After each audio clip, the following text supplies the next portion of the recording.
ভাইয়া, ভাইয়া, চলো ধূমকেতু দেখে আসি। চলো না ভাইয়া। ধূমকেতু? ধূমকেতু কিভাবে দেখবে? এটা কয়েকশো বছরে একবার হয়। মানুষ দেখতে পারি কিনা তার নেই ঠিক। তুমি এখন কিভাবে ধূমকেতু দেখবে? যাও আমার এখান থেকে, সরো এখান থেকে। চলো না ভাইয়া, এমন করছে কেন? আমার খুব দেখতে ইচ্ছে করছে। চলো না যাই দেখে আসি। বললাম তো, এগুলো মহাজাগতিক দৃশ্য। এগুলো কয়েকশো বছরে একবার হয়। এগুলো দেখতে ভাগ্যের প্রয়োজন হয়।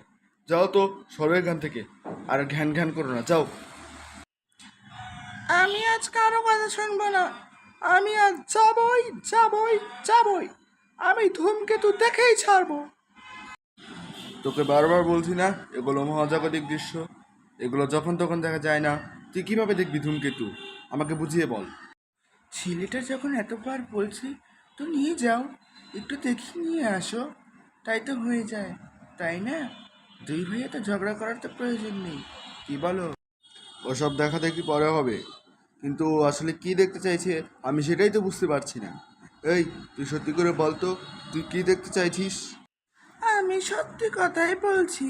আমি কোনো অরিজিনাল ধূমকেতু দেখতে চাইনি।